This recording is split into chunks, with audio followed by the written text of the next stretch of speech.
بسم اللہ الرحمن الرحیم نحمده ونصلي على رسوله الكريم والحمد لله رب العالمين وعنه قال سمعت رسول الله صلى الله عليه وسلم يقول ستفتح عليكم أرض ويكفيكم الله فلا يعجز أحدكم أن يلهو بأسهمه. انہی سے یعنی حضرت عقبہ بن عامر جوہنی رضی اللہ عنہ سے روایت ہے کہ میں نے آپ صلی اللہ علیہ وآلہ وسلم کو فرماتے ہوئے سنا، ان قریب تم پر زمین کے فتح کے دروازے کھول دیے جائیں گے اور اللہ تعالیٰ تمہارے لیے کافی ہو جائے گا، پس تم میں کوئی شخص بھی تیروں کے بارے میں کوتاہی نہ کرے. تو اس حدیث مبارکہ میں آپ صلی اللہ علیہ وآلہ وسلم نے ایک خوشخبری سنائی کہ عنقریب بڑے بڑے ملک فتح ہوں گے، اور پھر ایسا ہی ہوا کہ آپ کے بعد اللہ نے روم، فارس اور دوسرے ممالک پر مسلمانوں کو فتح نصیب فرمائی. تو آپ صلی اللہ علیہ وآلہ وسلم نے ساتھ ہی مسلمانوں کو یہ ہدایت دی کہ تم میں سے کوئی شخص اپنے تیروں کے ساتھ کھیلنے یعنی اس کی مشق کرنے میں کوتاہی نہ کرے. تو اس کا مطلب یہ کہ جب تم ملکوں کو فتح کر بھی چکو تب بھی تم تیر اندازی کو نہ چھوڑ بیٹھنا اور اطمینان کر کے نہ بیٹھ جانا، بلکہ تم اس کی مشق کرتے رہنا. یعنی انسان کو کبھی بھی اپنے جنگی مہارت کو یہ چھوڑ نہیں دینا چاہیے یا اس میں غفلت نہیں برتنی چاہیے، بلکہ اس مہارت کو زیادہ سے زیادہ حاصل کرنا چاہیے. اور اس میں تیر اندازی کو یل ہوا یعنی کھیل کے ساتھ تعبیر فرمایا، کیونکہ کسی بھی چیز کی مشق جو ہے وہ صورت کے لحاظ سے ایک طرح کی کھیل ہی سمجھی جاتی ہے. اور دوسرا یہ کہ لوگوں کو تیر اندازی کی مشق کی طرف ترغیب دلانا مقصود ہے، کیونکہ جب کسی چیز پر کھیل کا نام آ جائے تو اس کی طرف طبیعت جلدی مائل ہو جاتی ہے. وعنہ انہ قال قال رسول اللہ صلی اللہ علیہ وسلم من علم الرمی ثم ترکہ لیس منا او فقد عصا، رواہ مسلم. انہی سے یعنی حضرت عقبہ بن عامر جوہنی رضی اللہ عنہ سے روایت ہے کہ نبی کریم صلی اللہ علیہ وآلہ وسلم نے فرمایا، جس نے تیر اندازی سیکھی پھر اس کو چھوڑ دیا وہ ہم میں سے نہیں، یا فرمایا اس نے یقیناً نافرمانی کی. تو اس حدیث سے بھی ہمیں تیر اندازی کی اہمیت معلوم ہوتی ہے کہ آپ صلی اللہ علیہ وآلہ وسلم نے تیر اندازی سیکھنے کے بعد اس کو محفوظ رکھنے کی بھی ترغیب دی، یعنی اس میں ہمیشہ مہارت رہے، یہ نہ ہو کہ تیر اندازی کو چھوڑ دیں. تیر اندازی کو چھوڑنے والے کے متعلق آپ نے فرمایا کہ وہ ہم میں سے نہیں، یا فرمایا کہ اس نے نافرمانی کی ہے. کیونکہ جب انسان تیر اندازی کو سیکھے گا، سیکھ کر چھوڑ دے گا، تو اس سے یہ وہم ہوگا کہ اس نے تیر اندازی میں کوئی برائی دیکھی یا پھر کوئی نقصان دیکھا، یا اس نے تیر اندازی کے ساتھ استہزاء کیا، اور یہ تمام باتیں بری ہیں، اس لیے سیکھنے کے بعد چھوڑنے کو منع کیا جا رہا ہے. وعنہ رضی اللہ عنہ قال سمعت رسول اللہ صلی اللہ علیہ وسلم یقول ان اللہ یدخل بالسهم الواحد ثلاثة نفر الجنہ صانعہ یحتسب فی صنعته الخیر والرامی بی ومنبلہ ورمو ورکبو وان ترمو احب الی من ان ترکبو ومن ترک الرمی بعدما علمہ رغبة عنہ فإنها نعمة ترکها او قال کفرها، رواہ ابو داود.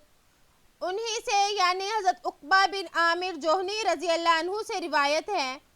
کہ میں نے آپ صلی اللہ علیہ وآلہ وسلم کو فرماتے ہوئے سنا کہ اللہ تعالیٰ ایک تیر کی وجہ سے 3 آدمیوں کو جنت میں داخل فرمائے گا.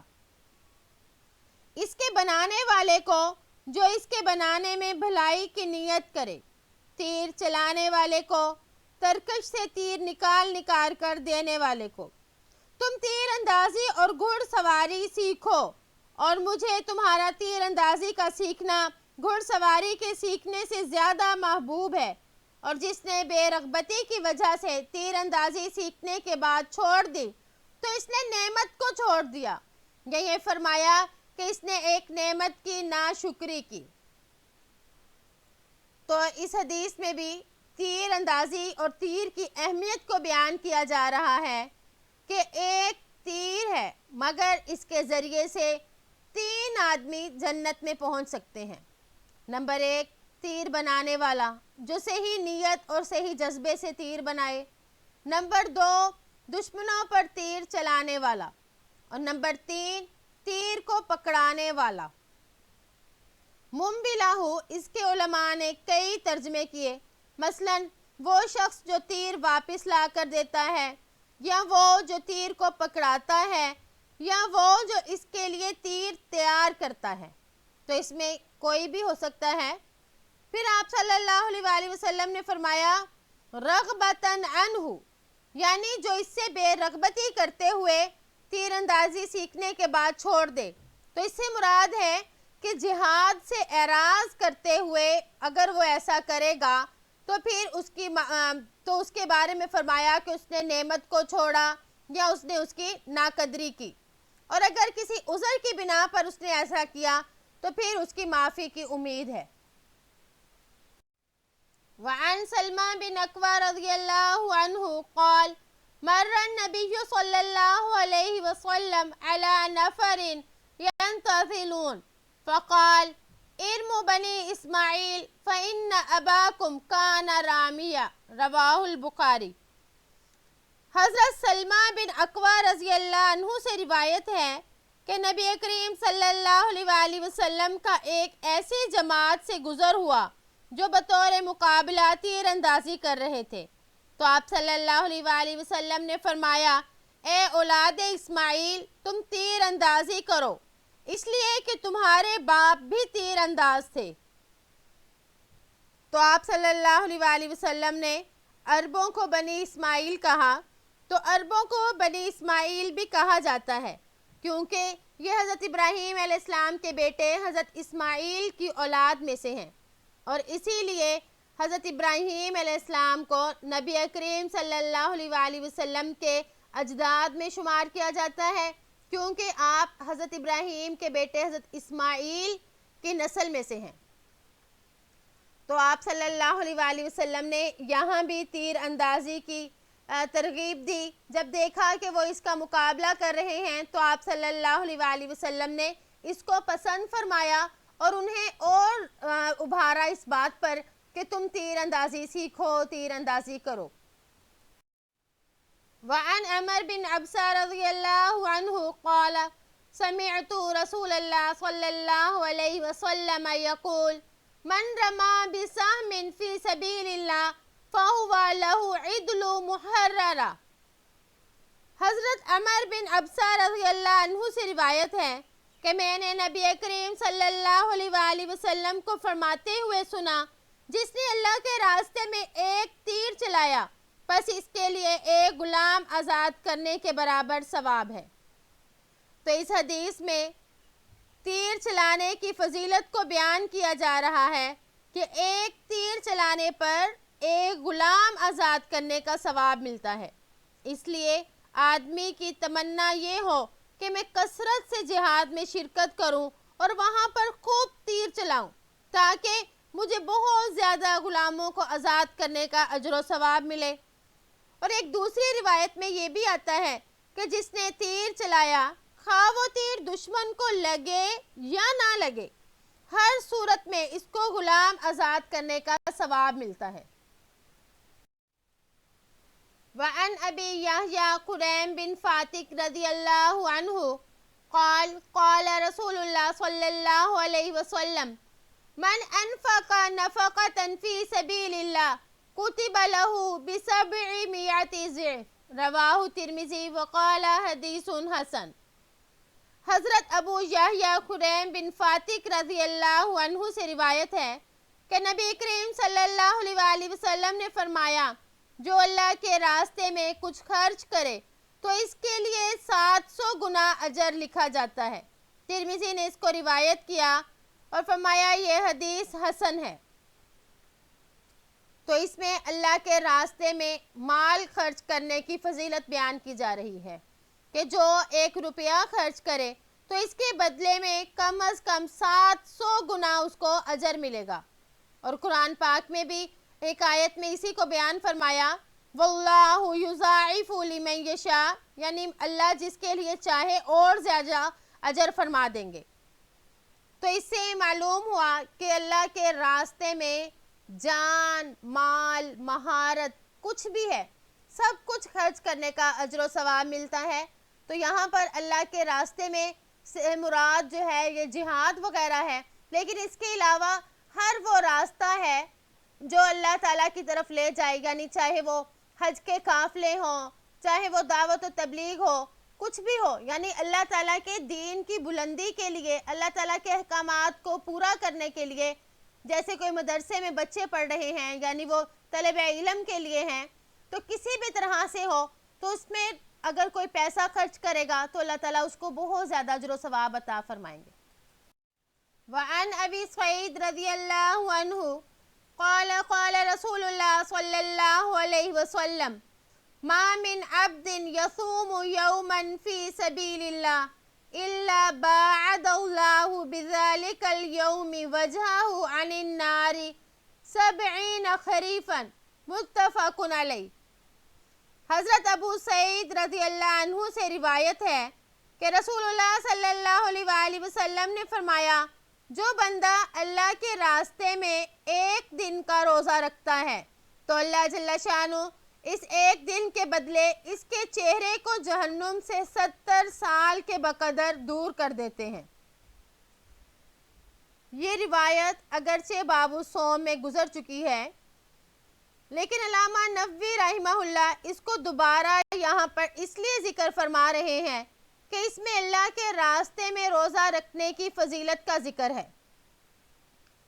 اور اللہ کے راستے سے مراد یعنی فی سبیل اللہ، اس سے مراد تمام طاعات ہیں، یعنی اس میں صرف جہاد داخل نہیں بلکہ جہاد بھی داخل ہے، اور اس کے علاوہ جس طرح اللہ کے راستے میں علم حاصل کرنے کے لیے یا حج کے لیے یا اسی طرح دعوت و تبلیغ کے لیے کسی بھی طرح سے اگر کوئی گیا ہوا ہے اور اس کے ساتھ اس نے روزہ بھی رکھا تو اس کو یہ فضیلت حاصل ہوگی۔ تو اللہ تعالیٰ کے راستے کا 1 دن کا روزہ 70 سال جہنم سے دور کر دیتا ہے۔ وعن ابی امامہ رضی اللہ عنہ عن النبی صلی اللہ علیہ وسلم قال من صام یوما فی سبیل اللہ جعل اللہ بینہ وبین النار خندقا کما بین السماء والارض،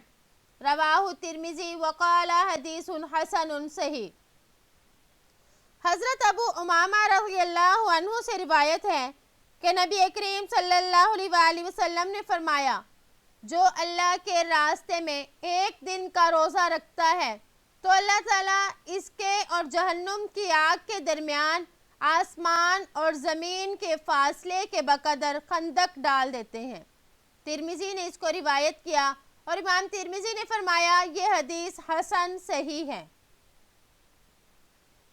اس حدیث میں ایک طرف تو اللہ کے راستے میں روزے رکھنے کی فضیلت کو بیان کیا جا رہا ہے کہ 1 روزہ رکھ لے تو جہنم سے اتنا دور ہو جائے گا جتنا زمین اور آسمان کا فاصلہ ہے، اور اس حدیث میں آ رہا ہے کہ خندق کے بقدر دور ہو جائے گا۔ خندق سے عموماً کنایہ لیا جاتا ہے دوری کا، کہ یہ روزہ رکھنے سے جہنم سے بہت زیادہ دور کر دیا جائے گا، اور پھر انسان کو سمجھانے کے لیے اس دوری کی مسافت بیان کی کہ دوری کی مسافت زمین اور آسمان کی درمیانی مسافت کے برابر ہے۔ اور یہاں پر بعض محدثین یہ فرماتے ہیں کہ یہاں صوم سے مراد یہ روزہ نہیں جو ہم روزہ رکھتے ہیں، بلکہ یہاں پر صوم سے مراد اس کے لغوی معنی ہے، اور صوم کا لغوی معنی ہے روکنا۔ تو مطلب یہ کہ جس نے 1 دن اپنے نفس کو جہاد کے لیے روکا تو اس کو جہنم سے بہت دور کر دیا جاتا ہے۔ بہرحال اگر جہاد میں رکنا مراد ہو یا اللہ کے راستے میں روزہ رکھنا مراد ہو تو دونوں ہی صورتوں میں جو ہے اللہ پاک اتنا ثواب عطا فرماتے ہیں۔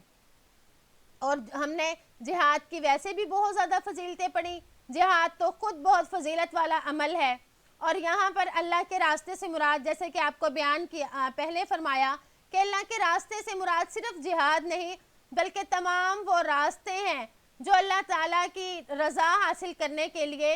اختیار کیے جاتے ہیں۔